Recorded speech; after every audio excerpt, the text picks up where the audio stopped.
En principio quiero agradecer mucho la organización, el apoyo de la universidad y particularmente a Diego Aguiar, a Gabriela Perren, a toda la gente de audio que nos permite esta posibilidad de estar transmitiéndolo por Zoom, es decir, que estamos en la ciudad de Bariloche, simultáneamente hay varias personas en distintos puntos del país que nos están siguiendo. Les quiero agradecer la participación porque se dio una conjunción maravillosa con los eclipses, que Mario Peceni, que es actualmente el director del gran área de ciencias sociales del CONICET y vicepresidente del CONICET. ¿Se puede sacar el eco? Sí, sí, se escucha con eco.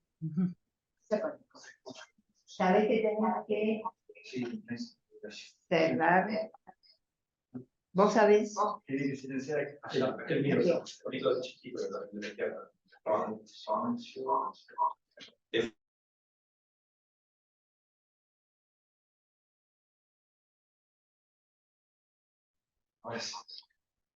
Mira, vamos a... Alguno hay que silenciar. Sacar el audio solamente para escuchar a la gente de la lugar.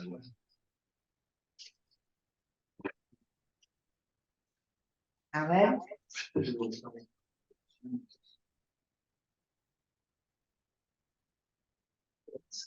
Corta el audio de la tele y lo prendemos solamente cuando estén hablando que están participando del Zoom. Dale. Pero no van a oír. Nos van a oír porque tu micrófono está activado, pero no está activado el hablante. Pero no sé. Gracias. Bien. Perdón, no es del Zoom, es de la tele. Sí. Ese de abajo a la derecha. Ese. No, es con la finalizar. Gracias a Mario Peceni por estar acá.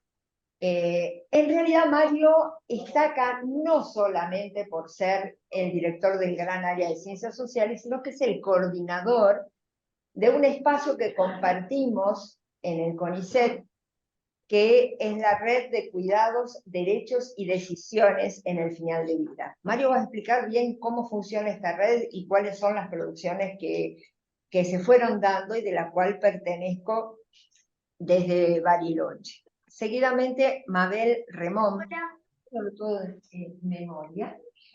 Mabel Remón, que hay alguien que está abierto. Mari, a Cristina Chagón. Te quiero algo para jugar. Gracias. Mabel Remón, que colega. Pandemia para aprender. No nos alcanzó la pandemia. Amenazo para que. No, sí, mira, ahora se silenció. Gatos que pasan frente a la pantalla. Mabel Remón es colega, pero además tiene una larga trayectoria, digo colega porque soy antropóloga, pero además es docente de la licenciatura en comunicación no verbal. Y además es docente de la Universidad de la Policía Federal Gracias. Y de la Escuela Judicial de la Nación. Y es perito en situaciones que tienen que ver con delitos, con problemas de comunicación. Es además profesora de lengua, sí. De señales, sí. A través de señas. Bien, seguidamente voy a presentar a alguien que está en la pantalla, que es María Kohler.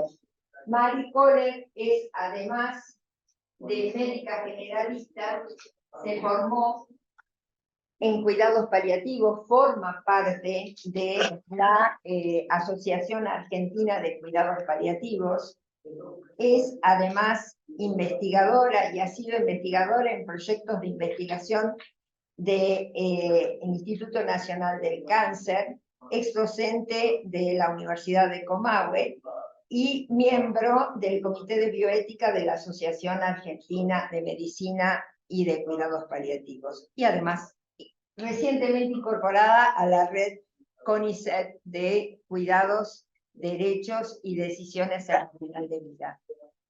A mi izquierda está Andrea Galaverna. Andrea Galaverna es médica clínica, médica intensivista, que además es docente y coordinadora de un espacio en la carrera de medicina.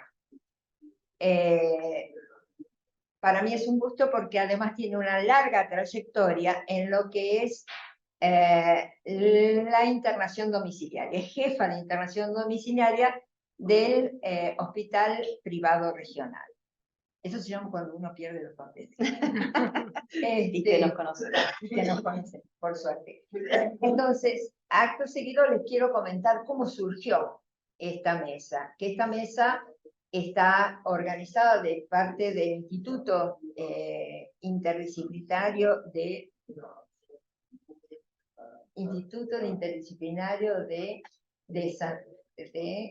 ahora que me faltó mal. El IDIPCA. Este mirado de investigación en diversidad cultural y proceso de cambio. Bueno, finalmente no es interdisciplinario, pero sí es interdisciplinario. Por el IDIPCA y por la carrera de medicina. Estas dos instituciones nos dieron a pensar mucho, para quienes investigamos hace bastante en cuidados, en la necesidad de pensar algo que tiene que ver con la consecuencia de la transición demográfica y la transición epidemiológica. Es decir, vivimos más, pero muchas veces esta longevidad nos llega con situaciones de cronicidad avanzada y a veces, que lo he aprendido gracias a Mabel, discapacidad producida, ¿cómo se dice? Sí. Producida por enfermedad y no por una adquirida, se denomina.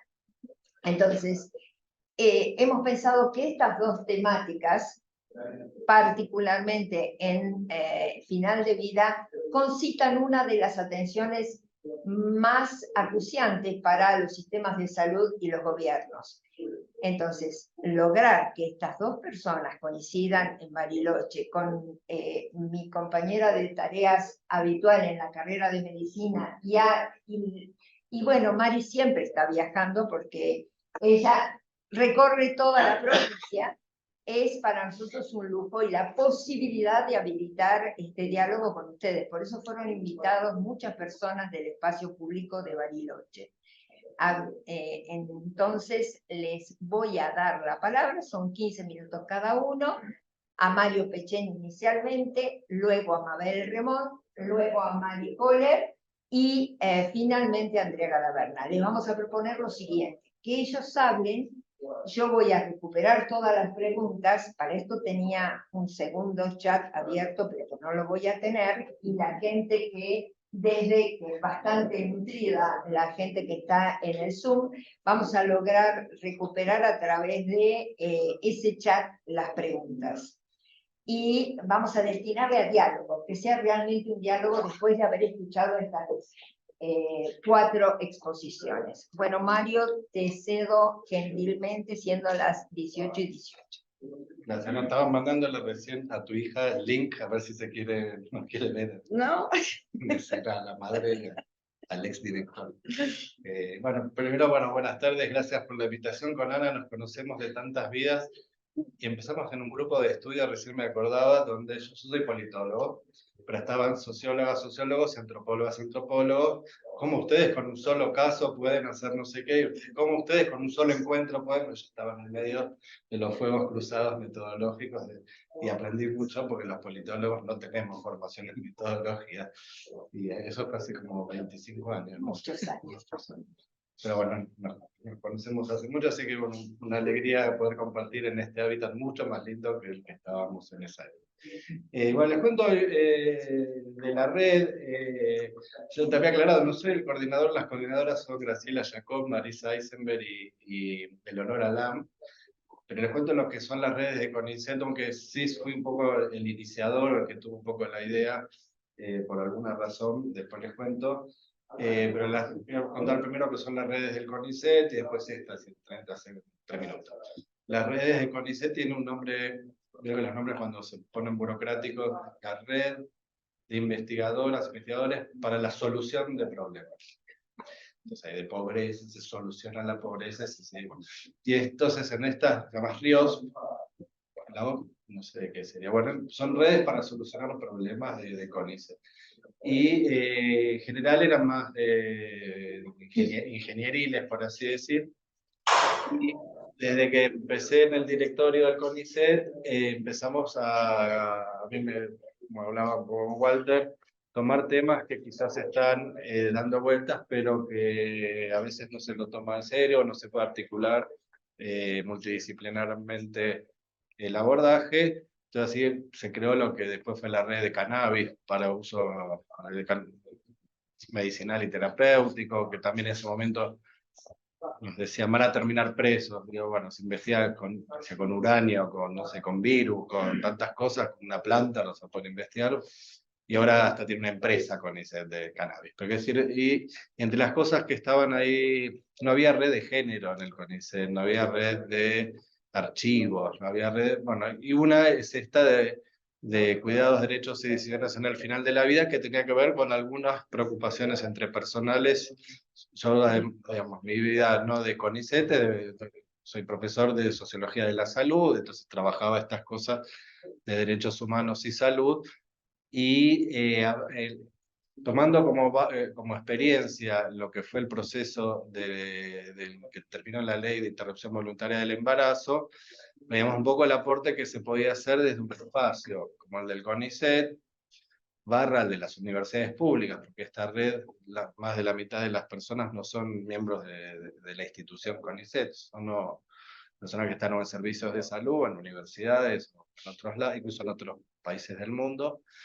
Y bueno, ¿cómo podíamos aportar? Que eso es una visión de la ciencia o del CONICET que compartimos muchos y muchas, es aportar evidencia, pero también aportar desde un pluralismo muy radicalizado. Es decir, tenemos gente que hace bioética, historia de la muerte, gente que trabaja en cuestiones cognitivas, o neuro no sé qué, en oncología, en políticas públicas, en bioética, en antropología del morir, no, digamos, de los pueblos originarios. Es decir, tenemos muy variopinto en los perfiles, y eso está bueno, me parece, para aportar un debate que en general suele no ser, no solo en este país, pero este país suele ser lo peor que a veces en otros países, poder discutir racionalmente con argumentos y evidencia temas que son de interés común y que pueden ser muy pasionales, como fue el aborto y como es este tema del morir. Digamos, porque involucra mucho la subjetividad de las personas y qué sé yo. Entonces, bueno, creamos esta red con un ojo espantoso, porque fue unos 3, 4 meses antes de lo que fue después la pandemia, fue el año precedente, pero con esta idea de pensar temas ligados al final de la vida en clave de derechos humanos, ¿no? Que es un poco Entonces creamos esta red multidisciplinar con gente bueno, justo Marisa, que mencioné, y Leonora son del mundo del derecho.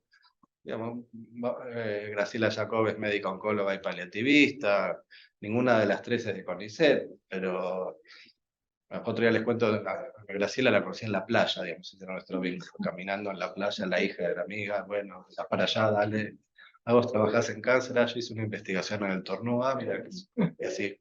Bueno, así se van armando a veces las redes. Y para terminar eso, entonces, bueno, vino la pandemia y se nos empezaron a poner temas en la agenda, para decirlo súper rápido, el tema del morir en pandemia, no solo morir de COVID, sino lo que era el acompañamiento, la experiencia, la soledad, bueno, todo lo que ya conocemos. Cuando empezó, y ahí intervinimos desde y el duelo, el tema del duelo individual, el duelo colectivo, lo que es el duelo en este país, ¿no? Es decir, poder, bueno. Y a partir de eso también acompañar quiere decir literalmente ir a la Comisión de Salud y a las otras en la Cámara de Diputados para apoyar el proyecto que después terminó saliendo de la Ley de Cuidados Paliativos.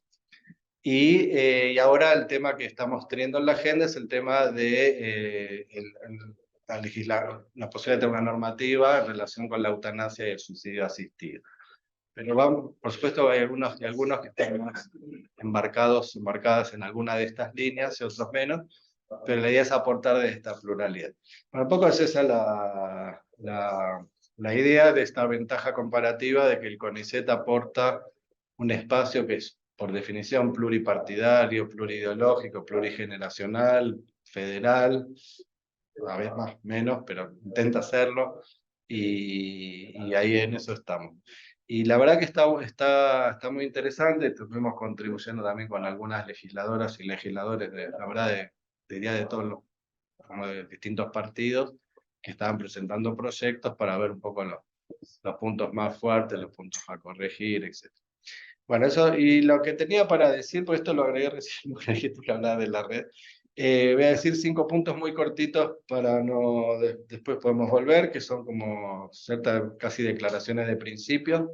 El primero es una categoría o expresión de Hannah Arendt, que es la idea del derecho a tener derechos, que yo la uso para todo, diría, y la pregunta es por qué el derecho a tener derechos, es decir, poder ser titular de derechos o tener las condiciones materiales, simbólicas para ejercer esos derechos, qué pasa en el final de la vida o qué pasa en discapacidad parcial, discapacidad menos parcial, es decir, qué pasa, yo tenía una tesista, vos la conociste, a Cecilia Tamburrino, que murió muy jovencita, 33 años, y ella hizo una tesis de por qué la discapacidad intelectual, o sea, ser menos inteligente te privaba de derechos, de todo, de votar, trabajar, formar una familia, tener relaciones sexuales, qué sé yo. Súper interesante.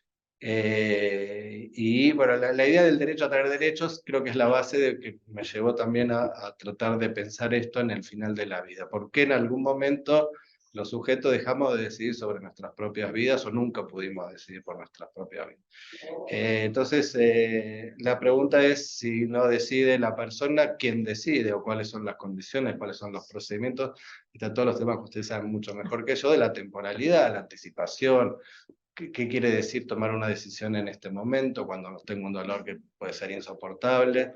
Pero quizás la terapeuta sabe que ese dolor va a desaparecer en un rato, pero capaz yo no sé, o capaz ahora me siento bien, pero no sé qué después.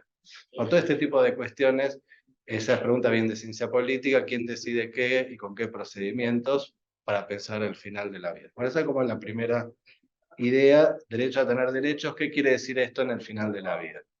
Ah, y por supuesto, perdón, ¿quién decide qué? Lleva la pregunta por la justicia y por la desigualdad, ¿no? Es decir, algo muy obvio, ¿no?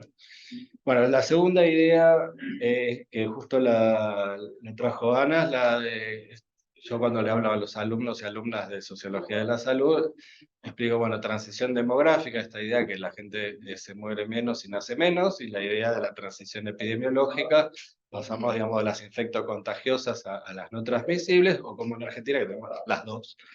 Pero también estas degenerativas que no te matan, pero te hacen perder. Y básicamente ahí vamos a caer todos los que no nos muramos. Es decir, cada vez somos menos los que nos morimos. Entonces, es algo que es un problema para la salud pública, para los gobiernos y para todo. Es decir, desde la pregunta previsional a la pregunta y del cuidado, de estas grandes discusiones. Y entonces, bueno, la pregunta esa es un tema que puede ser, pudo haber sido en algún momento de nicho, la discapacidad. Es un día de la sociedad, es decir, la gente vive más y bueno, ¿qué hacemos con eso? Desde todo punto de vista, desde el tránsito, el acceso a la facultad, todo ese tipo de cosas, de derechos en el final de la vida y en la cronicidad, ¿no? Porque a veces hablamos de fin de vida y a veces son los últimos 40 años de vida, ¿no? Los últimos 3 meses. El tercer tema y anteúltimo, que lo empezamos a trabajar hace varios años, cuando fue la crisis de 2001, yo estaba trabajando VIH, que era el tema que había trabajado más históricamente, y empezamos a trabajar hepatitis C, que apareció un poco en la escena en los fines de los 90, nadie sabía bien qué era, comparábamos SIDA y hepatitis C, y en esas discusiones, crisis 2001, verano del 2002, Desaparecen los medicamentos oncológicos,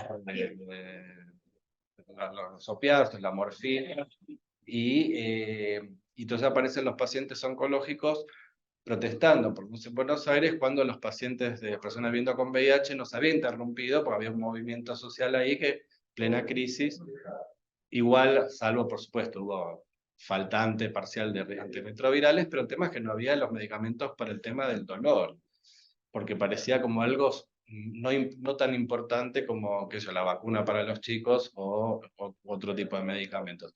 Y ahí surge la idea de plantear el derecho al no dolor evitable, ¿no? Es decir, el dolor, literalmente, que te duela, como una cuestión, obviamente de salud pública, pero también de derechos humanos. Y a partir de ahí, creo que también entró este tema, o sea, por un lado el cuidado, pero el tema del dolor y el no dolor evitable, ¿no? Porque si hay algo que pueda evitar el dolor, no hacemos que eso sea accesible.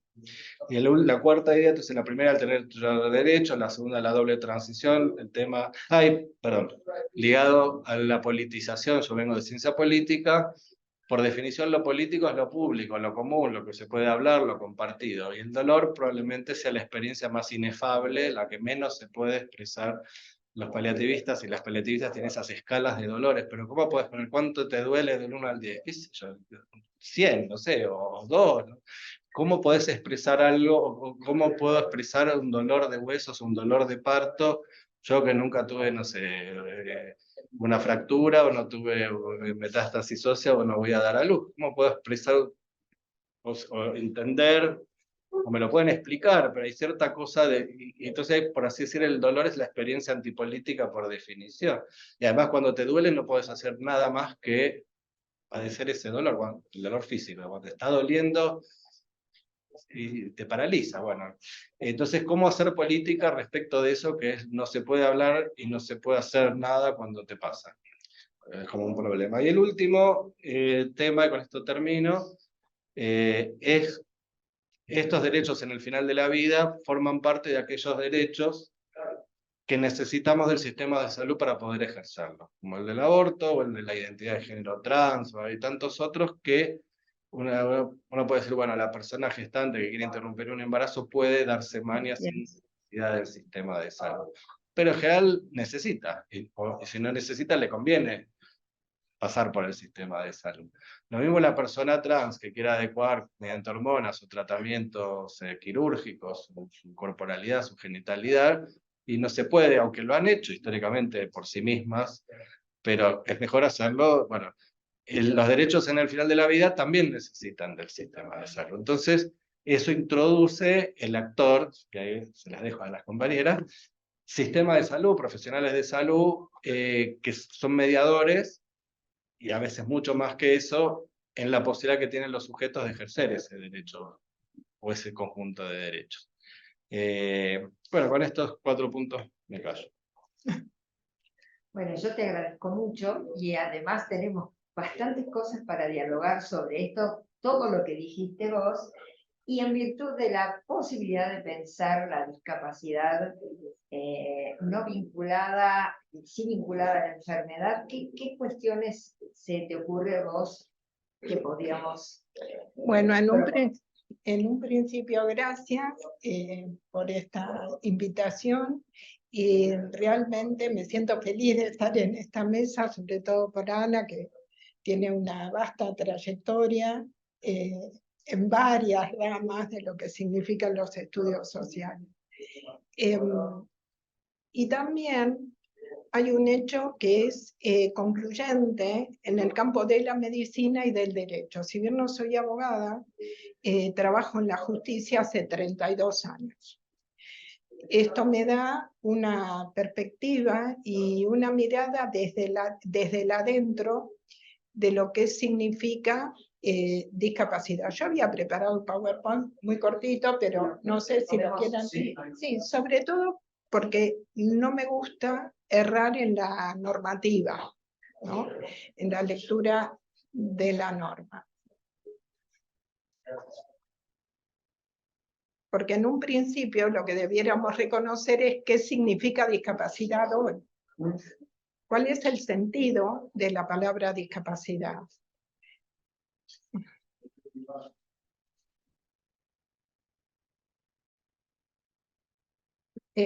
Bueno, el siguiente, la siguiente, ahí está. La siguiente, sí. Sí. Ah.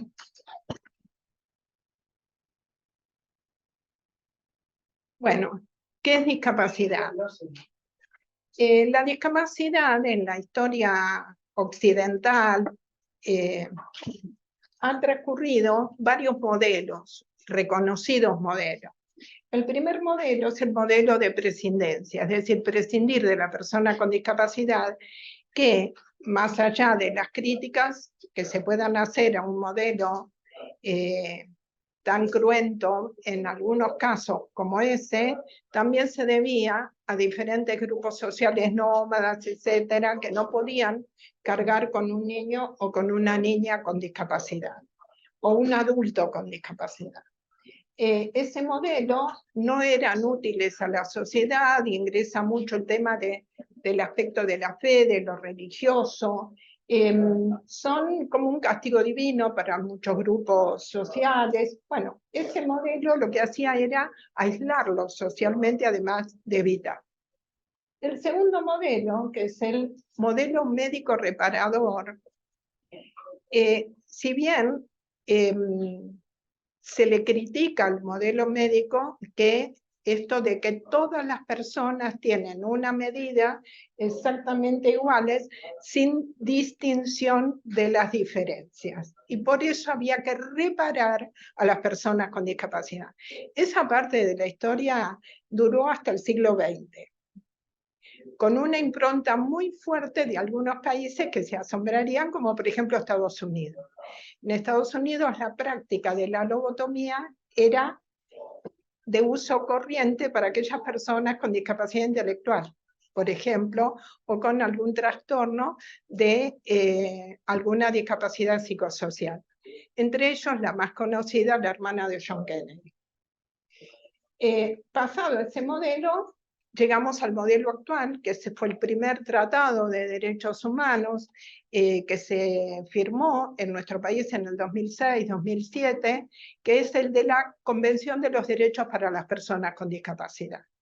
Esta convención es el modelo social, no, están las definiciones, no es para que los leamos, pero para que tomen en cuenta, y si alguien desea hacer una lectura, cuando habla del artículo 2, que habla de la discapacidad, define la convención que la discapacidad son las barreras sociales más la deficiencia. Es decir, la persona no es la que tiene la discapacidad, sino la construcción social que le limita ciertas, por ejemplo, en un territorio como el que estamos habitando, las dificultades de desplazamiento son obvias, pero no es una responsabilidad de la persona si se construye la ciudad alrededor de espacios con difícil acceso, en realidad es construida para algunos y para no acceder a otros. Estas barreras son las que impiden que las personas puedan participar en forma autónoma con el resto de las personas en sociedad. En el artículo 2 habla de las definiciones, que no define discapacidad, de nuevo. Dicen que discapacidad es un concepto que evoluciona. Cuando estamos hablando de discapacidad en personas, en adultos mayores, en discapacidades que se producen devenientes de una enfermedad, por ejemplo, la diabetes puede devenir a discapacidad, puede provocar ceguera, la amputación de algún miembro, bueno, y así varias situaciones, accidentes producidos, esa persona entra también en la Convención de los Derechos de las Personas con Discapacidad. Y era necesario que muestre este punto, seguimos, porque en esas definiciones también dice que debemos modificar todos los procedimientos, ya sea en salud, en justicia o en cualquier ámbito público, en razón de que la persona pueda participar en plenitud. Estamos obligados por la Constitución ahora, porque pasó a ser parte de nuestro plexo normativo. En el artículo 12, y esto es importante, sobre todo para los adultos mayores que tienen o han adquirido alguna discapacidad, habla de que tenemos todos igual reconocimiento ante la ley. Es decir, no se pierde la capacidad jurídica. Nunca. ¿De qué modo? Esto fue muy debatido por muchísimos países. Muchos negaban que personas con discapacidad intelectual, con demencia senil, etcétera, etcétera, etcétera, pudiesen tener capacidad de decisión. Un amigo ya fallecido, Pablo Rosales, decía, gracias al 12 existe el 13, ¿no? Ahora lo vamos a ver. Pero esto de la capacidad jurídica tiene mucha relación con el artículo 2, porque en el 2 dice todas las necesidades que debemos cubrir para que la persona con discapacidad pueda participar. Y esto lo hace la justicia. Y la justicia está, como dirían los que con los vinos, en maridaje con salud. Ningún operador judicial va a tomar una decisión opuesta a lo que dictamina el cuerpo médico forense. Y si las personas en el ministerio que trabajan o que están capacitadas en el cuerpo médico para poder determinar la capacidad de una persona para poder participar, es negativa, el juez va a tomar una decisión negativa en relación a la persona. ¿Seguimos? Sin embargo, en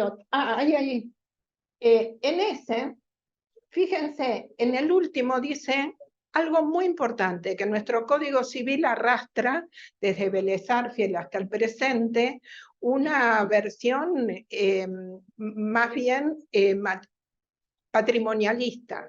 Es un código que preserva el patrimonio de las personas.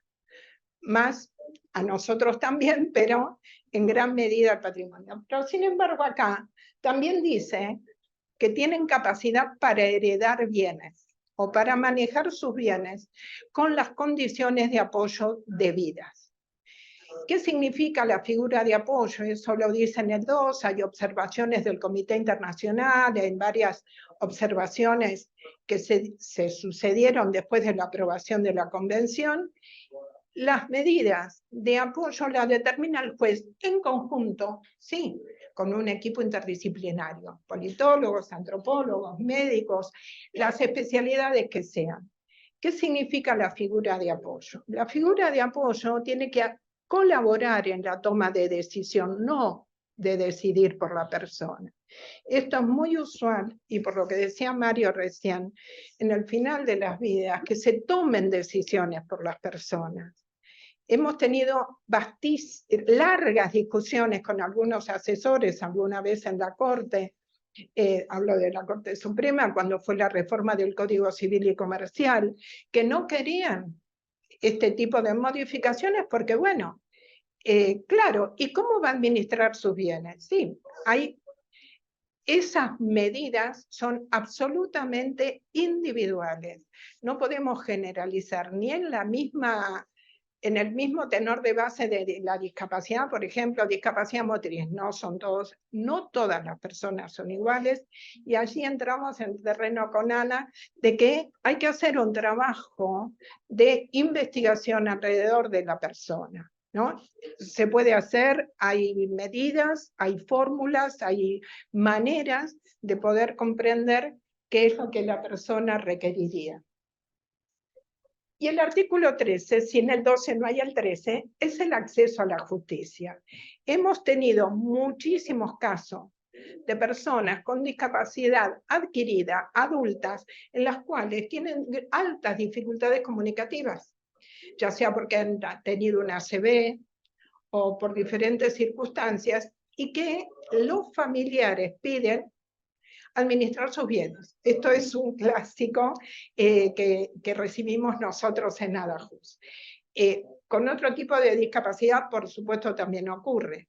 Pero este trabajo nos han tocado muchas veces dentro del cuerpo médico personas muy capaces y por supuesto que comprendían la situación y podían ver lo que ocurría en el entorno de la persona. Otros no. Y nuevamente, las decisiones las toman basado en el informe del cuerpo médico. No importa lo que después podamos decir. ¿Se puede invalidar? Sí. ¿Se puede pedir la nulidad? Sí, también.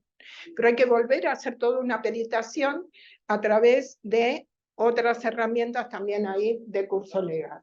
Las prácticas nocivas públicas y que se ha dado en varios organismos públicos de pedirle a las personas para que reciban el certificado único de discapacidad, sobre todo cuando es discapacidad adquirida, hagan una curatela, que se lo sacan más rápido. Esto es muy usual.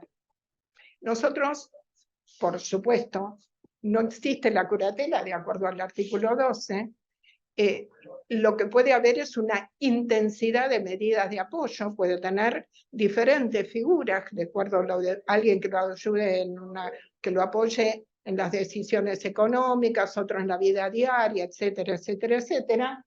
Esas son decisiones totales. Bueno, el tema de la discapacidad en las personas adultas también se torna difícil porque muchas veces se lo atribuyen a la edad y no a la discapacidad adquirida y a las barreras que ésta propone.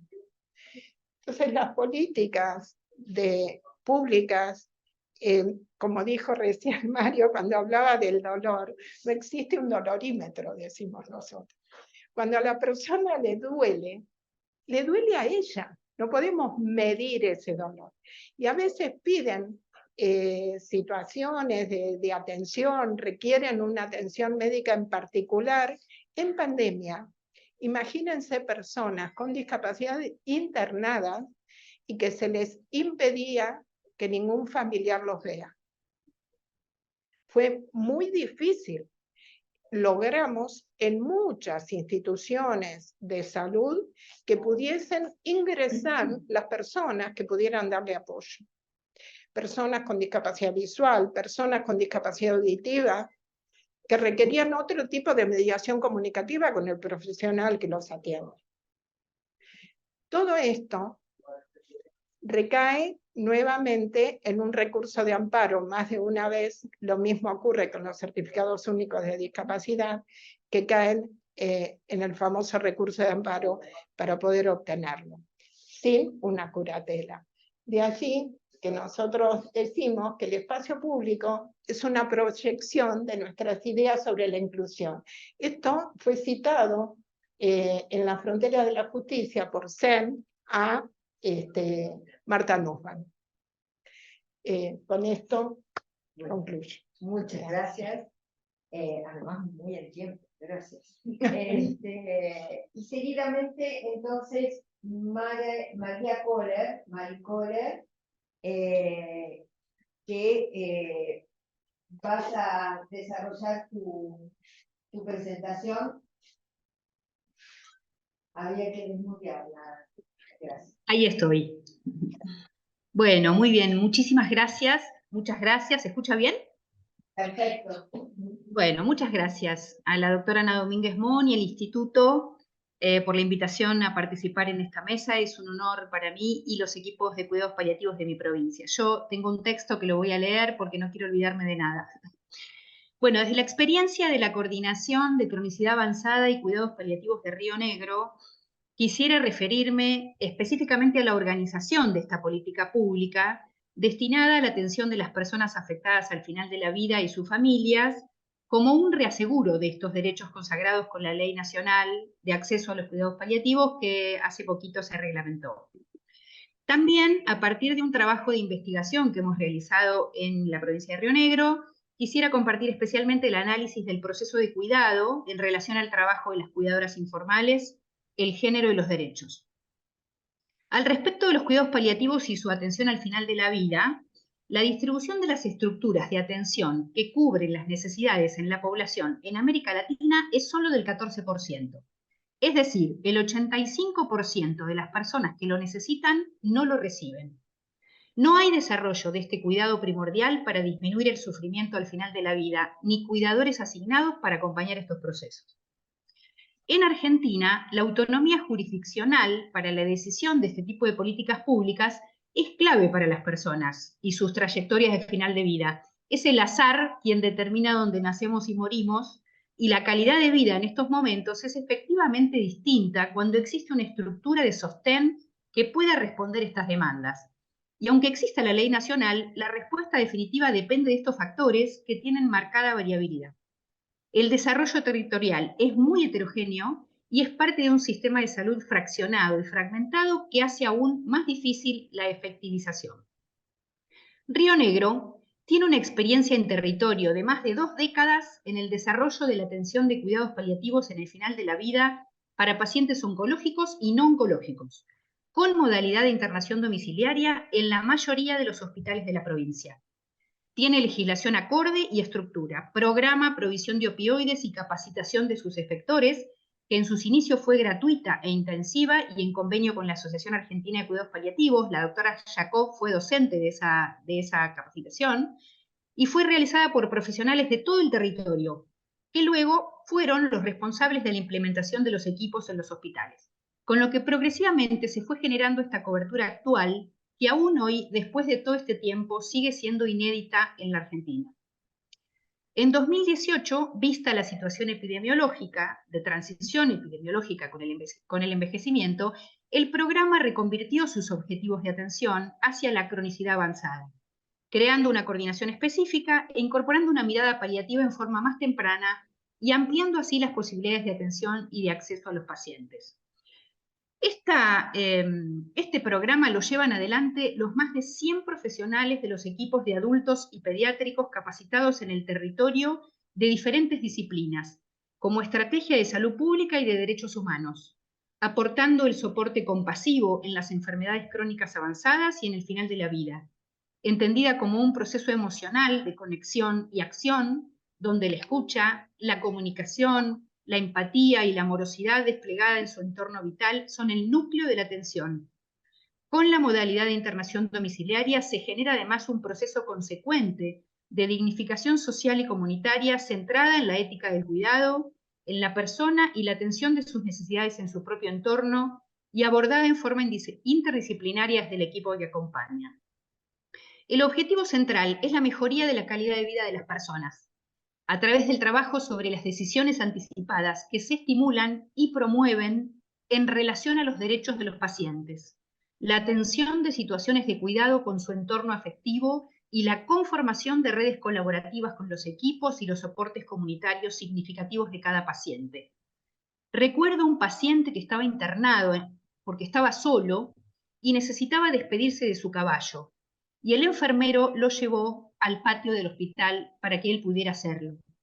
O una mujer mayor que quiso volver a su ciudad natal en otro país, a morir allí.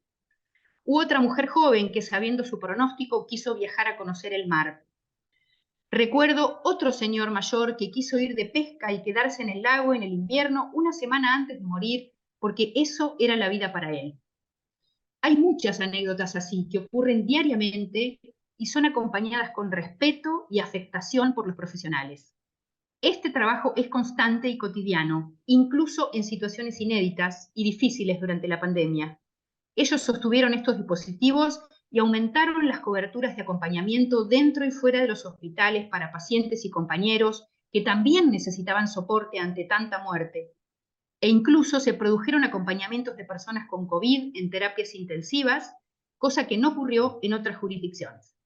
En un pueblo rionegrino falleció el primer paciente con COVID en domicilio del país con acompañamiento de un equipo de paliativos.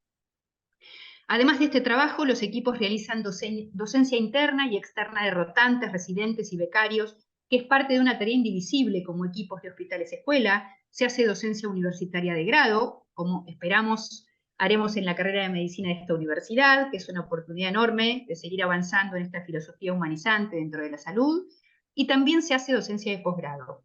Este proceso es progresivo, sostenido y por supuesto no está concluido porque siempre faltan cosas, siempre falta más. Mañana el equipo inicial del Hospital Sati de Viedma cumple 22 años de implementación y hay un festejo con sus integrantes, muchos de ellos los que iniciaron este proceso, por todos estos logros que les estoy relatando. En 2019 realizamos un trabajo de investigación como beca del Instituto del Cáncer sobre un análisis de costo-efectividad de la aplicación del modelo de cuidados paliativos en comparación con los cuidados habituales en pacientes de final de vida en Río Negro y Neuquén. Lo hicimos con la Facultad de Economía de la Universidad Nacional del Comahue, el Instituto Lanari de la UBA y los Ministerios de Salud de ambas provincias. Este trabajo es clave para la problematización de algunos aspectos relevantes.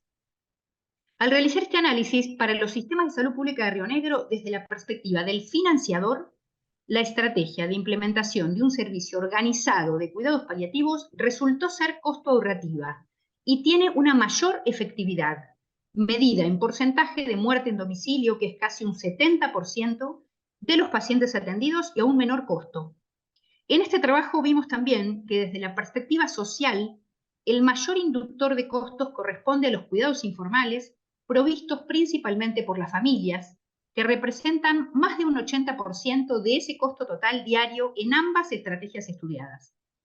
Este trabajo evidencia claramente que existe una transferencia de esos costos del sistema de salud hacia las familias, cuantificado a través del valor monetario de las horas de cuidado no remunerado, valuado como tiempo de oportunidades laborales perdidas en el mercado. Y muestra consecuentemente la urgente necesidad de visibilizar los cuidados de salud por parte de las integrantes de las familias, en su mayoría mujeres, y el costo económico que sobre ellas recae. Demuestra además que la incorporación de la estrategia de cuidados paliativos puede aliviar algo de este costo, sin considerar la disminución de la carga emocional por las características intrínsecas de esta estrategia. Este trabajo ya está publicado.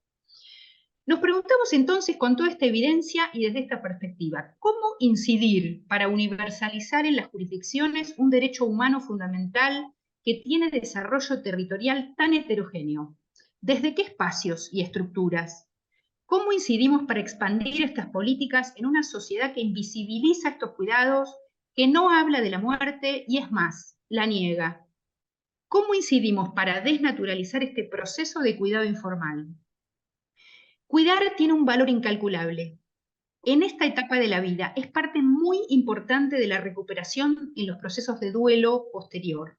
Haber cuidado con amor y compasión a una persona muriente es un motivo de alivio muy frecuente frente a la pérdida de ese ser querido.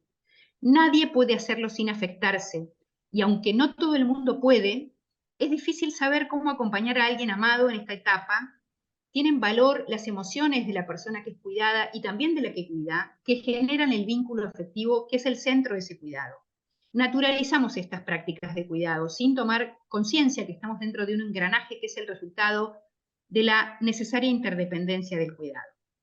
El cuidado abarca una constelación de estados físicos y emocionales y una suma de actividades laboriosas. No se pueden disociar las tareas materiales del trabajo psicológico que éstas implican, ni para los cuidadores ni para el equipo tratante, y mucho más en las exigencias que caracterizan las relaciones de dependencia.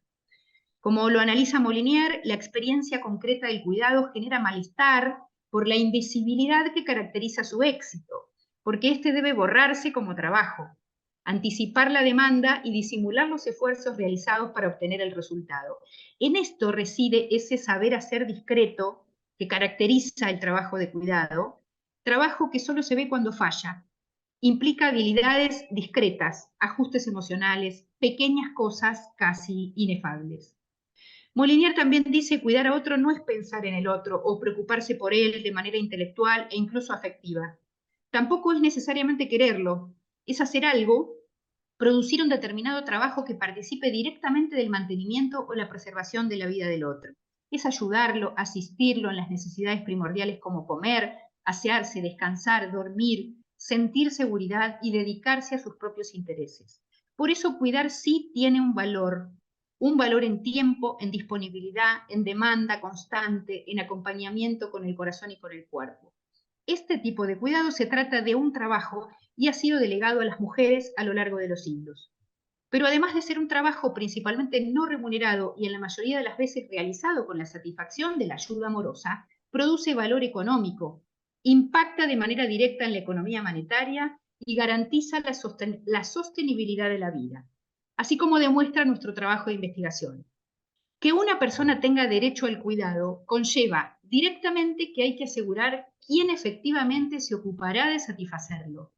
Y el valor económico del cuidado es un valor relevante, que en su mayoría las mujeres proporcionan de manera gratuita y constante, y sobre ese engranaje naturalizado de reproducción de la vida se asienta el sistema económico del mundo. La perspectiva de género en los cuidados contribuye a identificar la estructura de poder existente y las asimetrías que se construyen para jerarquizar las relaciones entre los sexos e identidades sexuales diversas. Y el enfoque de derechos humanos establece la conexión e interdependencia entre las obligaciones existentes en pactos y tratados internacionales y las políticas públicas. Ambos enfoques permiten identificar la configuración de las políticas e instituciones públicas y las relaciones sociales que se construyen, atravesadas por estructuras de poder que respecto a los cuidados son constitutivas de la vida y afectan a todas las personas. Rara vez podemos atravesar las miradas de género, de equidad o desigualdad en nuestra intención de cuidados familiares desde los sistemas sanitarios, ni en la evaluación de necesidades, ni en las atenciones diarias. En nuestro trabajo diario, vemos los impactos directos de la afectación del cuidado sostenido en el cuerpo de las cuidadoras, en su salud, en el ocio al que no acceden, en la libertad y las decisiones que no pueden tomar, la asignación natural de la que no pueden salir, y cuando es remunerado, vemos la alta precarización laboral con un enorme trabajo emocional que también está invisibilizado. La atención de los cuidados en la cronicidad es larga y tortuosa. La dependencia es muy alta y la disponibilidad es permanente. No hay descansos ni respiros. Los verdaderos cuidados en salud se asientan sobre estos cuerpos que ya están atravesados por la desigualdad intrínseca de su género. De la mujer no se habla, de la muerte no se habla, y no se habla tampoco de quien efectivamente cuidan dentro de las familias en el proceso de deterioro de la vida y la muerte. Llamamos el cuidador, en forma teórica, a una figura que es teórica, que tiene cara de mujer y es mujer. Los efectores sanitarios estamos muy lejos de ver o proponer una matriz que desmonte esta desigualdad. Es más, desde los sistemas de salud se acentúa este modelo maternalista de los cuidados, naturalizando este rol e incluso culpabilizando a las mujeres cuando los cuidados fallan. Se necesita aún mucha visibilización y capacitación en género, y también se necesita que los varones se responsabilicen de los cuidados que demandan a diario. Quien cuida en la cronicidad aparece problematizando un escenario que se presume privado cuando es un problema totalmente público y que tiene respuestas fraccionadas desde el Estado, donde el mercado tiene omnipresencia y existe escasez de capacitación y de jerarquía. El cuidado siempre falta y muchas veces no se puede pagar, pero no deja de ser necesario. Este cuidado es urgente y alguien lo tiene que hacer en estas condiciones. En Argentina las mujeres hacen 3 horas más de trabajo no remunerado doméstico que cualquier otro integrante de las familias y aumenta cuando existe algún familiar enfermo. Incluso en los sectores más desfavorecidos, el cuidado informal tiene forma de red de vecinas o de redes comunitarias autosostenidas también por mujeres, pero es una red que está rota, con un entramado que el Estado no alcanza a reparar.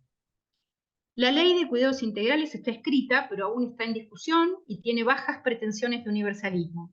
La conformación del diamante de cuidado según el cual, de manera mancomunada, las familias, el Estado, el mercado y las organizaciones sociales producen y distribuyen los cuidados, es un espacio desequilibrado y en términos de responsabilidades, asignaciones y carga de trabajo, se encuentra injustamente distribuido. Aún así, para terminar, dice Karim Batiani, a pesar de las dificultades, de una manera u otra, casi sin que se sepa cómo, las personas con necesidad de cuidado son atendidas. La respuesta está en las mujeres, quienes han asumido y siguen asumiendo tal responsabilidad. Pautasi lo llama la elasticidad de las mujeres. Quizá esta seguridad retrasa la asunción colectiva del cuidado como problema de todos. ¿Cómo llegamos entonces a democratizar estos cuidados? ¿Cómo los transformamos en parte de un lazo social de corresponsabilidad? Se necesitan más investigaciones, más sensibilización en estas temáticas, en los espacios de capacitación en salud, más discusiones, más entramado social. El envejecimiento poblacional y el cambio de estructuras de las familias nos empuja a buscar otras soluciones a un problema creciente y que necesita respuestas urgentes. ¿Cómo se pueden definir las necesidades básicas de las personas sin considerar la necesidad de cuidados? Hay una experiencia histórica de las mujeres que acá no está considerada. Decimos entonces que una manera de transformar este proceso es ubicar a los cuidados dentro del paradigma feminista en relación a los modos de visibilización, compromiso ético-político en la organización y construcción colectiva de los cuidados, en palabras de la licenciada Veloso y la doctora Vilma Tripodoro. Muchas gracias, Mari. Muchas gracias. Seguidamente le voy a dar la palabra a Andrea, que tiene acá su Mi PowerPoint. machete, yo no tengo libretita. ¿Querés? No. Bueno, muchas de las reflexiones que ha hecho Mari, nada, me siento absolutamente identificada. Yo lo que pensaba hoy en esta mesa multidisciplinaria, yo ya me llevo algo que aprendí, que es que el dolor es la experiencia antipolítica. Yo no puedo creer que jamás haya escuchado eso. Y cuando pienso todo lo que uno no escuchó nunca en la carrera. Y es el desafío que en general tenemos los que estamos ahora en la carrera de medicina. Todo lo que no aprendí, que lo aprendí cuando me sacaron de la carrera, cuando terminé la carrera, cuando empecé una especialidad como terapia intensiva y empecé a ver qué significaba el encarnizamiento terapéutico. Y empecé a decir, esto tiene otras aristas que no estoy viendo. Cuando vi la primera mujer quemada por su marido, y ahí dije, acá hay algo que yo no estoy viendo. Y uno dice, bueno, todo esto no lo aprendimos en la práctica, pero nada de eso se hubiera podido aprender si no hubiera existido la interdisciplina, la multidisciplina y los diálogos entre disciplinas. Ni que hablar en temas de discapacidad. Cuando la atención médica y cuando la medicina y los efectores, los equipos de salud nos nutrimos de los saberes de otras disciplinas, nuestra forma de cuidar es totalmente distinta.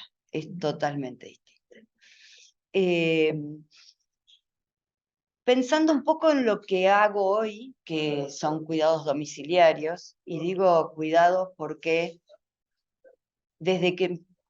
nos pasó una pandemia, porque antes el servicio se llamaba de internación domiciliaria, y el que interna es el médico, y no necesariamente cuida.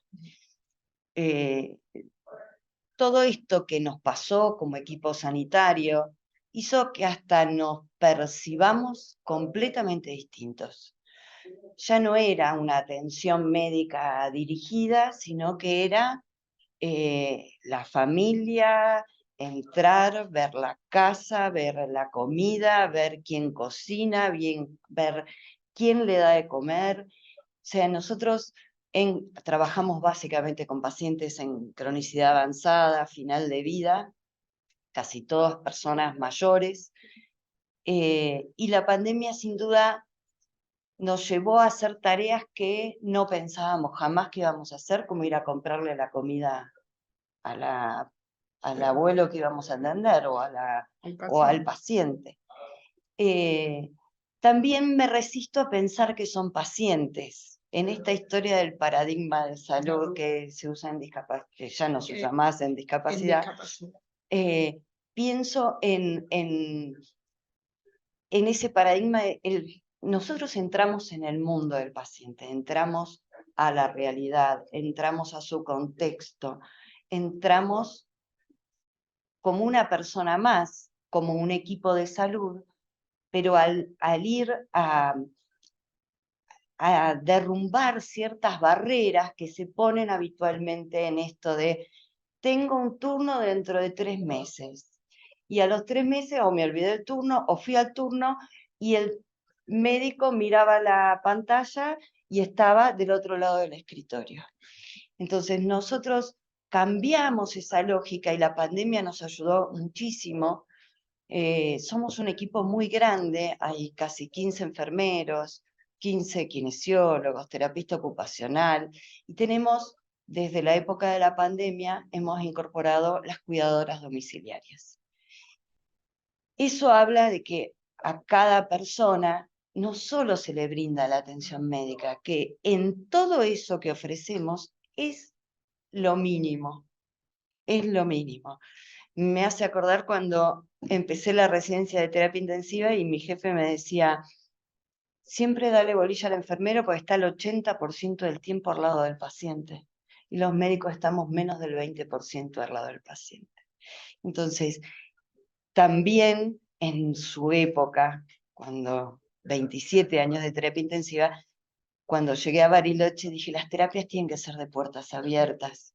Las terapias no pueden ser el secuestro de los cuerpos. No se puede llamar terapia intensiva, se tiene que llamar cuidados intensivos. De manera que esto, que es un poco la experiencia que uno va recopilando a lo largo de la vida, no lo hace solo, siempre lo hace en diálogo con otras disciplinas, que son disciplinas que cambian claramente nuestra forma de ver. ¿Cuál es la cobertura y la accesibilidad a los cuidados? Pensándolo desde el sistema de salud. Bueno, es en parte lo que decía recién Mari, es muy poco lo que estamos llegando. Nosotros en este equipo, que les digo es grande, estamos llegando casi a las 300 personas de cuidado, que se ven todos los días.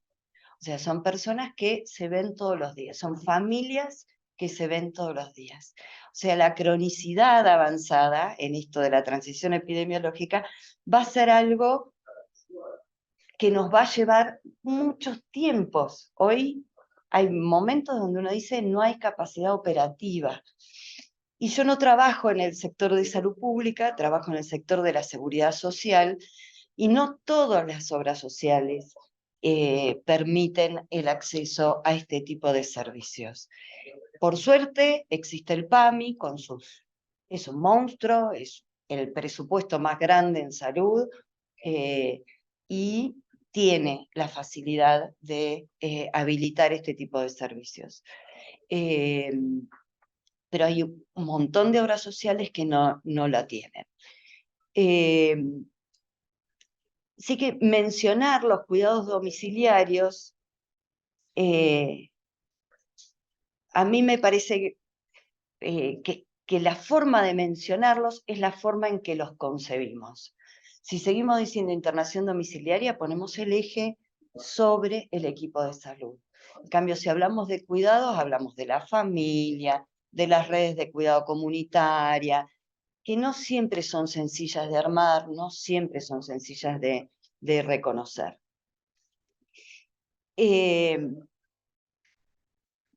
La pandemia además nos dejó, porque en esto del cuidado, tal cual decía Mari, a nosotros nos transforma la dinámica de trabajo, pero además pone en juego una emocionalidad muy distinta, porque el equipo no paró nunca en pandemia. El equipo iba domicilio por domicilio. Íbamos disfrazados, con mameluco, con 3 barbijos, con cofia, con guantes. Y lo que se veía en realidad era el miedo, lo que atravesaba nuestros vínculos, no solo con las familias que nos abrían la puerta, y mirá quiénes llegan, sino el miedo del equipo de enfermería. Y nos fuimos enfermando y fuimos sobreviviendo, por suerte no tuvimos ninguna cuestión, pero hubo que desarrollar estrategias de cuidado interno, de cuidar a los que cuidan, que no puede ser más un eslogan, porque cuando uno mira las instituciones, las condiciones laborales, no voy a hablar de las condiciones de los médicos, que es peor todavía, en realidad el cuidar al que cuida pasa a ser un eslogan vacío. tendría que ser un imperativo ético a esta altura, después de los aprendizajes de la pandemia.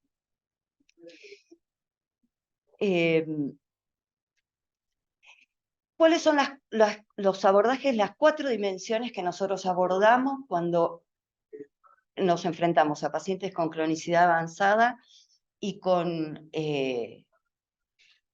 cuidados domiciliarios? Básicamente, básicamente la dimensión física, que son las dolencias, los padecimientos, esta experiencia antipolítica que me encantó, las intervenciones que tienen que ser de calidad, que tienen que ser oportunas. No sirve de nada en cronicidad avanzada hacer una intervención tarde ni temprano. Uno tiene que ir acompasando su trabajo con las necesidades de esa persona y de esa familia. La dimensión espiritual es difícil, ni escala tenemos para esto. ¿Cómo se mide el sufrimiento? ¿Cómo medimos el sufrimiento, el proceso que va desarrollando esa familia o esa persona en las directivas anticipadas? Bueno, nosotros trabajamos mucho hacia adentro para poder constituirnos en un equipo que desde la cuidadora hasta el médico, el kinesiólogo, podamos estar todos acompasando ese proceso. Después está obviamente la dimensión psicológica. Por desgracia, nuestro servicio no tiene psicólogos, así que hacemos todos un poquito de psicólogos, pero básicamente lo resolvemos con un tipo de escucha distinta. Porque no solo escuchamos, es muy común encontrar que alguien dice, bueno, yo le voy a decir algo, sé que se va a enojar y nombra al familiar. Eso quiere decir que nosotros percibimos otro tipo de vínculos que obviamente en un consultorio no se da, que a lo mejor va el paciente solo, en el consultorio eso no se ve. Entonces vemos las angustias de las personas y de sus familias y también de los cuidadores externos, porque también hay cuidadores externos que no saben cómo tramitar estas situaciones, la depresión y la narrativa. Y cuando, Mario, dijiste lo del dolor, es cierto, todos tenemos la escala, que del 1 al 10, que este color, que el otro, pero lo cierto es que el dolor ese que siente la persona lo verbaliza. Y lo peor que podemos hacer es no escuchar esa narrativa del dolor. Es el dolor más insoportable. ¿Cómo es ese dolor? Porque el dolor no siempre es físico y no siempre se resuelve con la morfina. Muchas veces el dolor es espiritual y lo único que uno puede hacer es estar ahí y escuchar. Y después está la dimensión social, que sin duda es la dimensión política, es la dimensión de cómo se organiza la familia en esa estrategia de cuidado, cómo sobrellevamos lo que fue, por ejemplo, en pandemia, el aislamiento, la familia encargada del cuidado de otra que de golpe quedaba aislada, cómo se vencían esas situaciones de aislamiento, de carencias de que alguien les comprara la comida, y los duelos, ¿no? Por lo tanto, la dimensión social probablemente sea la más compleja, y es la que en general es invisible a las instituciones médicas, porque cuando el paciente está internado, como decía Germán, el paciente está en nuestra casa, el hospital. Pero cuando está en su casa, ¿cómo hacemos frente a ese concepto integral de salud, donde las carencias también las tenemos que poder medir?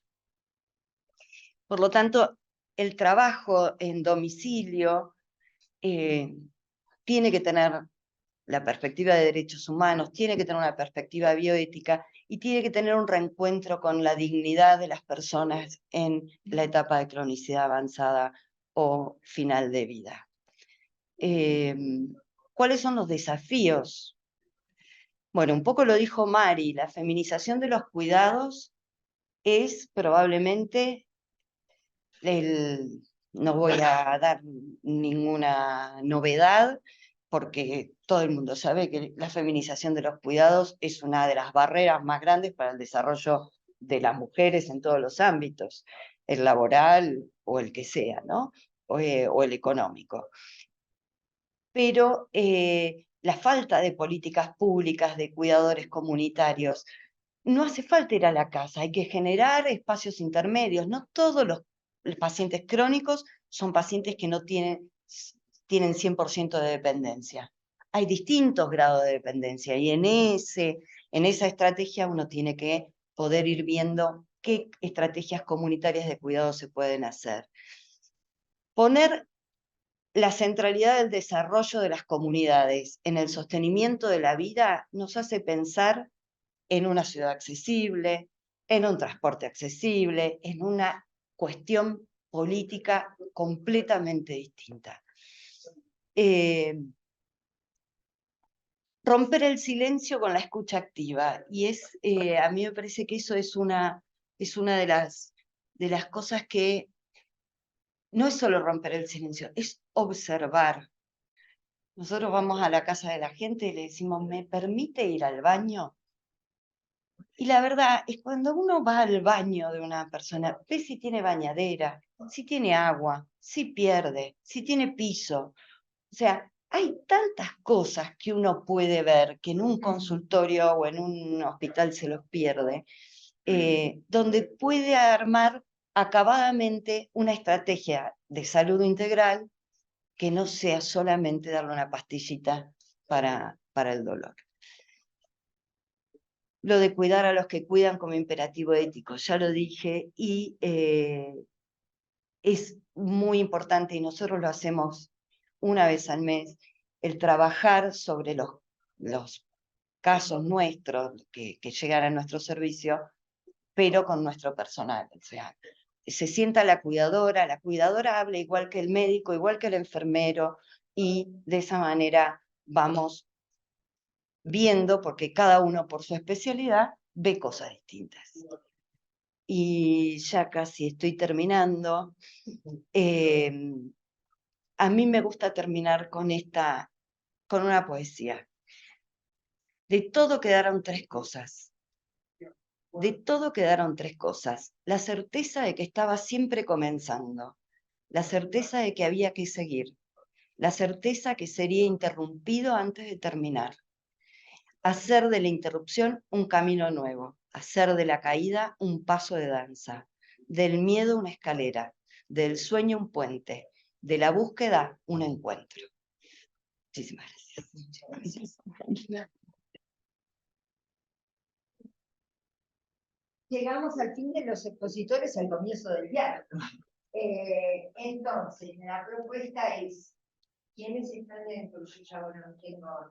Quería mencionar que hay muchas personas que están en el chat y que han accedido, yo diría, con mucha atención, y quiero mencionar a ver si Mari, vos me ayudás también. Hay personas de los funcionarios que están en este momento, abrí el chat si querés. Estaba, pero ahora se ve que se ha retirado. Bien. También está Cristina Chardón, que es Cristina, directora del área de la tercera edad en el municipio de Quilmes. Sí, era, no sé. Hasta el año pasado, en agosto de que...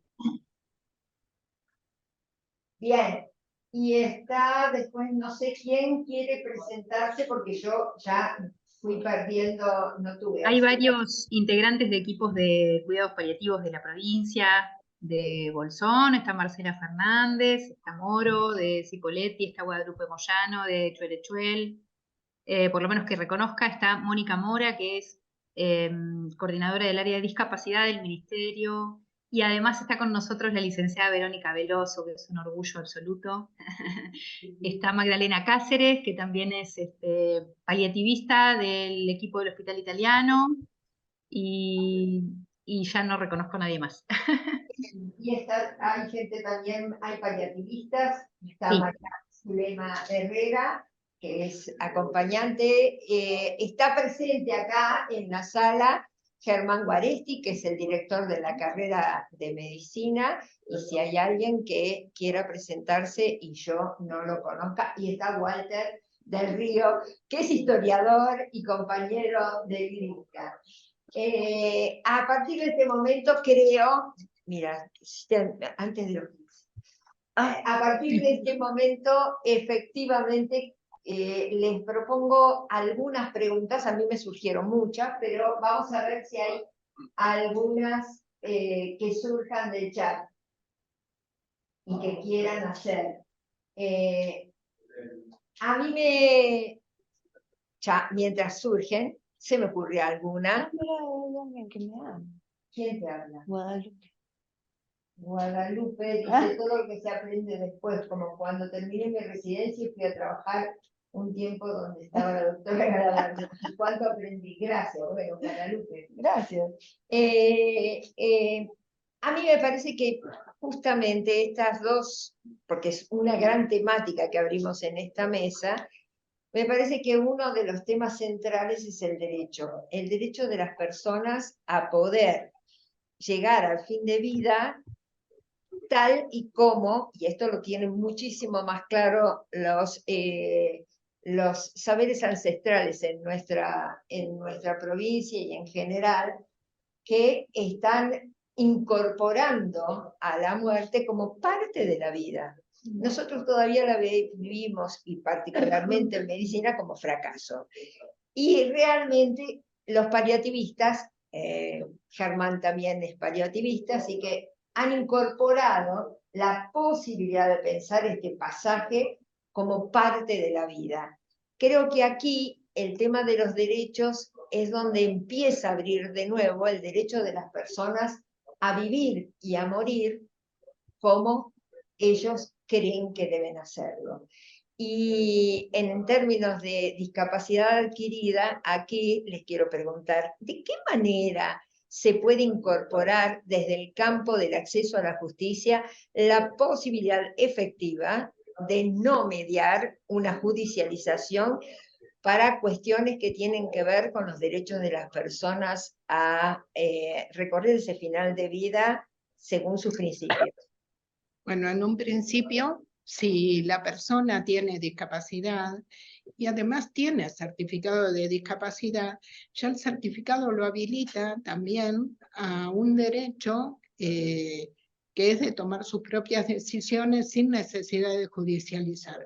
Pero para ello, los que tienen que estar preparados son los profesionales de la medicina para conocer los derechos del paciente con discapacidad. Y esto es lo que todavía no está generalizado en nuestro país y en todos los territorios, ¿no? Norte, centro y sur. Falta ese conocimiento. Hay provincias que aún hay juzgados que no conocen la convención, por ejemplo, y es sí, aunque parezca mentira. Hemos hecho trabajos de investigación en algunas provincias y bueno, el desconocimiento hace que no se pueda aplicar la ley, simplemente porque en el artículo 12, cuando habla de la capacidad de la persona en las tomas de decisiones, simplemente hay observaciones generales también de la convención, del comité, sobre la toma de decisiones en salud de la propia persona. Recuerdo cuando fue la discusión del Código Civil y Comercial, porque todo pasa por la comunicación. El eje es la comunicación. ¿Cómo preguntamos? ¿Cómo nos preguntan? La escucha. Todo pasa el modo de comunicar. Hay trabajos muy interesantes de comunicación y salud con las comunidades, que es justamente de Bonín y Débora Madio, en las comunidades del norte. Cómo los médicos preguntan es fundamental para la respuesta que puede recibir de ese paciente en ese momento. Recuerdo en la corte que me dijeron, en el momento de la reforma estaba Gustavo Cerati en coma. Y una de las asesoras me dice, bueno, vos decís entonces, si alguien entiende a Gustavo Cerati como la madre que movió el dedo, él quiere terminar con su vida. Hay dos situaciones para hablar de discapacidad. Gustavo Cerati estaba en coma, no estaba con discapacidad. Poder determinar exactamente cuál es el estado de discapacidad, el estado de la toma de decisión con apoyo, bueno, eso sí, lo puede brindar un médico y de cuidados paliativos que tenga conocimiento sobre discapacidad. Bueno, yo quisiera agregar alguna cosita a eso, ¿se puede? Por favor. Sí, en relación a, justamente 2 o 3 veces pensé en esta cuestión que decía Mabel, de que la comunicación es la base de la relación, ¿no? Es la base de la vinculación. En cuidados paliativos es indispensable todo ese trabajo de capacitación que se hace, que es extenso, que es largo, que además es un trabajo de interdisciplina, de transdisciplina dentro de los equipos, para poder tomar decisiones en conjunto con los familiares o los pacientes, ¿no? O las personas. Eso es el centro, digamos, que hace diferencial este trabajo con la muerte, ¿no? Con la muerte y con la vida. Yo recuerdo el equipo de Cipolletti, una intervención que paralelamente atendíamos a 2 pacientes que estaban en estado vegetativo. Y las dos familias decidieron cosas exactamente contrarias, ¿no? Uno de ellos es un paciente que estuvo varios años atendido y acompañado por nosotros hasta que falleció en forma natural, y otro paciente pidió el retiro del soporte vital. Y nosotros como equipo tuvimos que acompañar ese proceso aún en momentos en donde la situación no era fácil para ninguno. Digo, esta situación que ocurrió en Cipolletti ocurre en otros equipos también, y es parte constitutiva, indispensable, que además ese proceso también está vigilado, mirado por los propios compañeros. Vigilado es una palabra horrible, pero digo, está mirado por los propios compañeros en relación al cuidado que hay que tener frente a cómo uno habla, dice, se para, mira en la casa de los pacientes y cuando los pacientes están internados. Así que yo coincido absolutamente con lo que dice Mabel, que la comunicación es el centro de toda intervención. ¿Puedo decir algo? Sí. Sí, respecto a 2 de los comentarios. Uno, lo que vos mencionaste, la narrativa del dolor.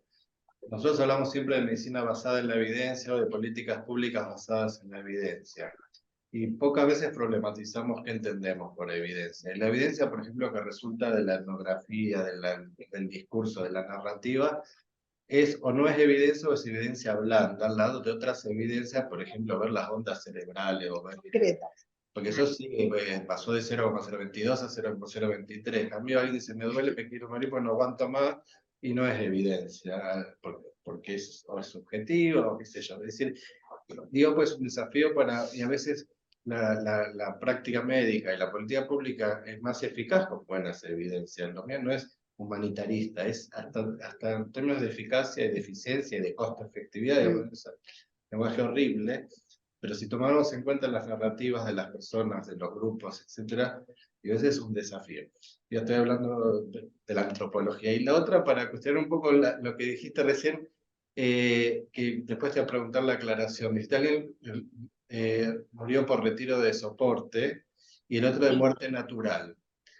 Natural, los antropólogos y antropólogas se cuestionan, ¿qué quiere decir natural? ¿Natural es estar entubado y con un respirador y qué sé yo? ¿O natural, qué sé yo, qué es natural? ¿Existe algo que sea natural, algo que sea producto de una decisión?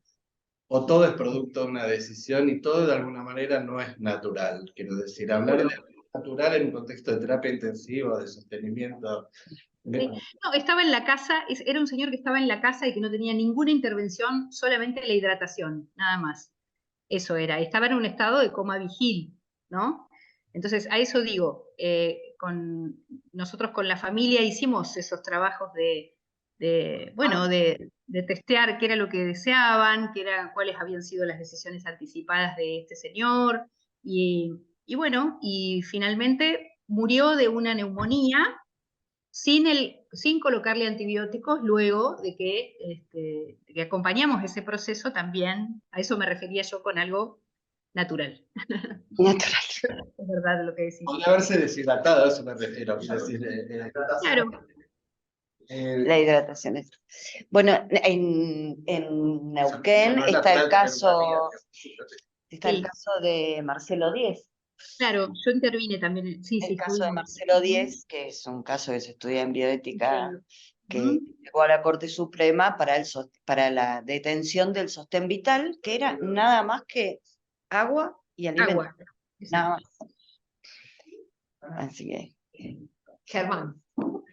Bueno, gracias por el espacio y afortunadamente varios años de mi vida profesional la dediqué a los cuidados paliativos pediátricos y ahí de lo que hablan de toma de decisiones en infancia y adolescencia, también esta escucha y este proceso de acompañamiento es muy importante y la posibilidad de ver cómo como comunidad, como sistema de salud, nos organizamos para acompañar a infancias que deciden morir en su casa, ¿no?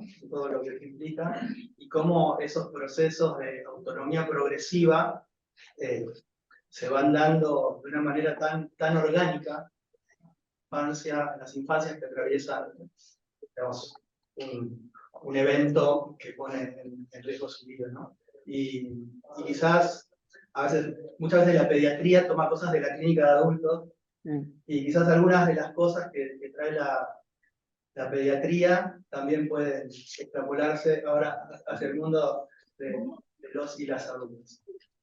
Yo antes escuchando a Andrea y leyendo allí que ahí está Silvia de Viedma, mamá de Silvana y estudiante de trabajo social, un poco el trabajo que hacen los médicos que van a domicilio, que pueden observar, a mí me encanta hacer domicilio, porque uno ve la vida de la persona, ¿no? Ve la familia, el inicio y el final, ¿no? Esas ramas familiares.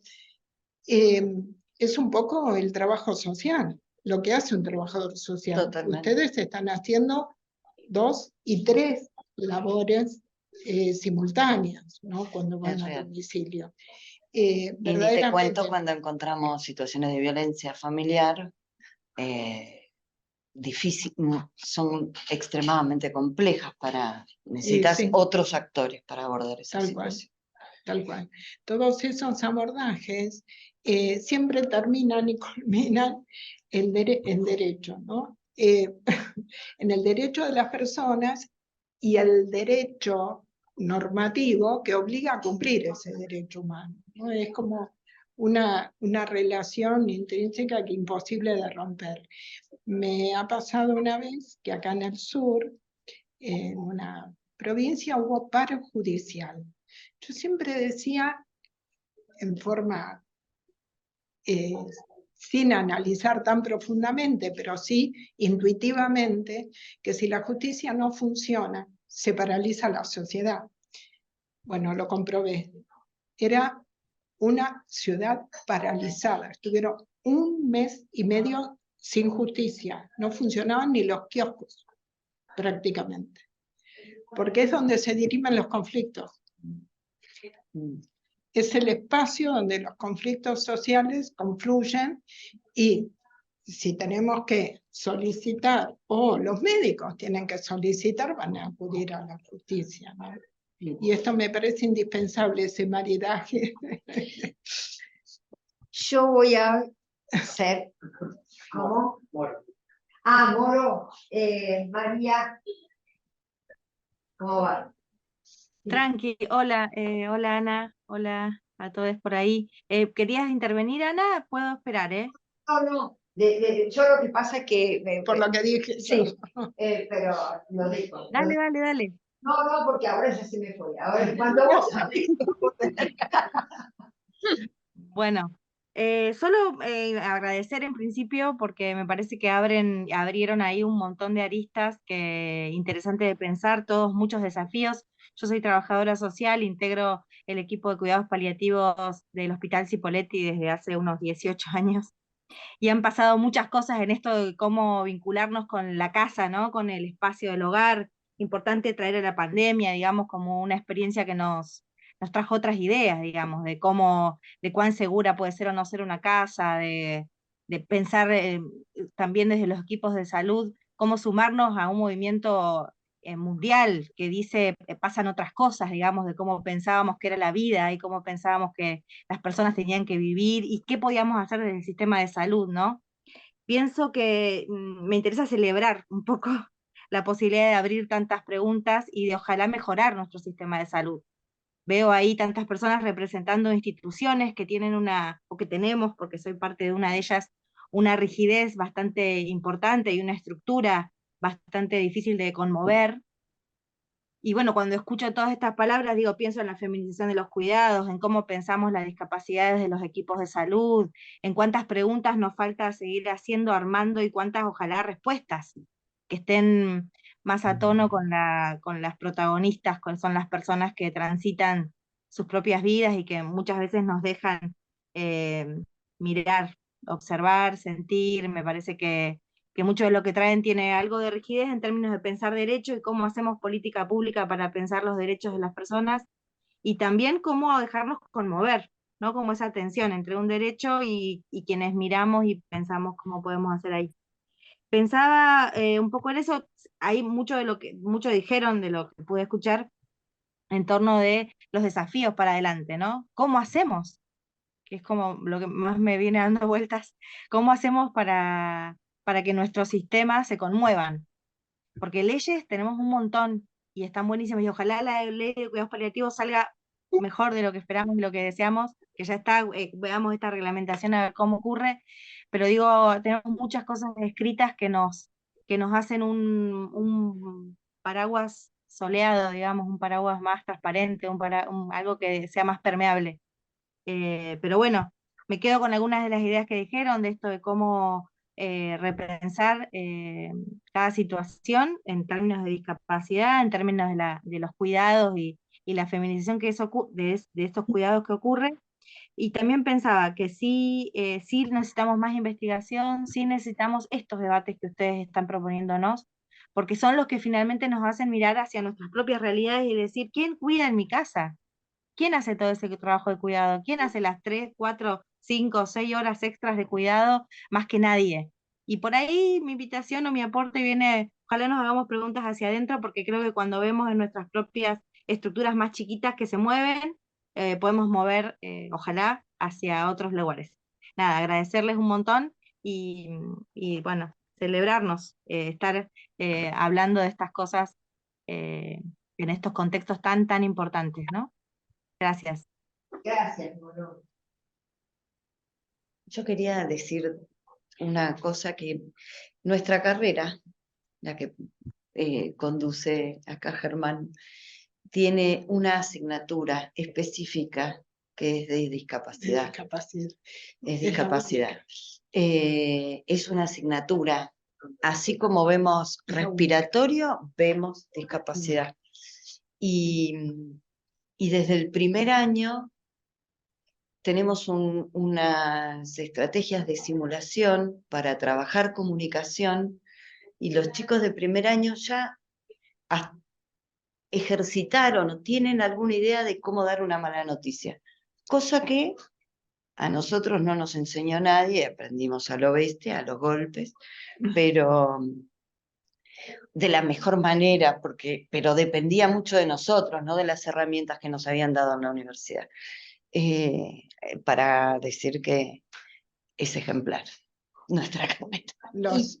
Y porque los cuidados son relaciones, constituyen una relación social, hay algo muy importante que los chicos de la carrera de medicina fueron y están aprendiendo en su segundo año, que es a transitar los barrios y a transitar el territorio. Nadie puede dar malas noticias si antes no pudo entrar en una casa, saludar y cuidadosamente preguntar si pueden entrar, si pueden hacerles alguna pregunta.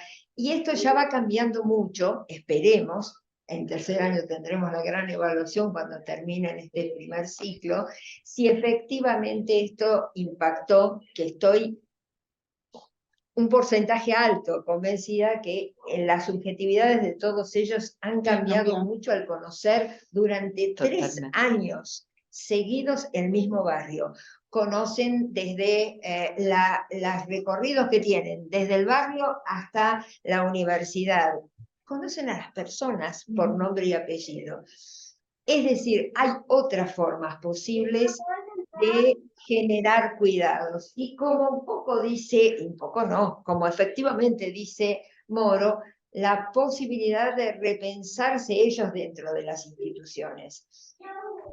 Preocuparnos teóricamente y aún en las investigaciones, quién cuida a los cuidadores, cuando en realidad siempre hace falta estructuras que no abarcan solamente a las instituciones, porque todos formamos parte de la institución, pero cuando estos chicos van impactando, y les digo que el año pasado veíamos cómo salían de los barrios a decirnos, son de la carrera de medicina, qué bueno tener una carrera acá, no, si son de la carrera, vengan a mi institución, vengan a ver tal cosa. Es decir, más allá del orgullo, es cómo empezaron a armar esta red que lamentablemente forma parte de, hay veces, la privatización del cuidado a través de las responsabilidades comunitarias y que necesitamos más que las instituciones del Estado estén articuladas para ese cuidado.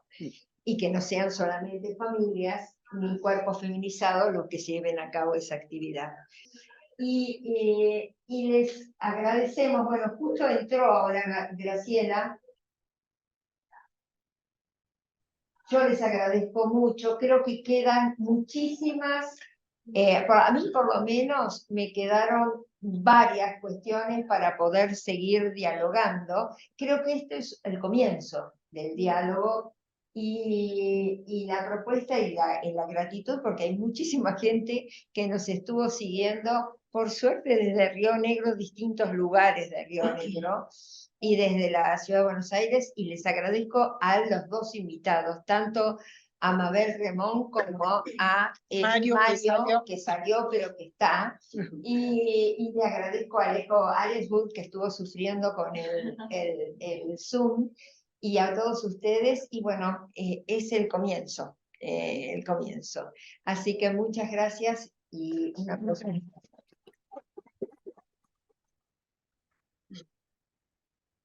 Muchas gracias por la participación y por la escucha de todos. Gracias, Mari. Chao, Mari. Bueno, gracias, Moro. Están ahí Seba Fernández, que ya nos tenemos que conocer personalmente. Gracias. Ay, Graciela, ¿cómo estás? Estamos cerrando. Estuve penando para poder ingresar, pero ya está. Tarde, pero pude. Bueno, un gusto y bueno, grabado. Un abrazo enorme, Grace. Igualmente. Bueno, entonces les agradecemos y damos por finalizada entonces esta hermosa mesa. Gracias.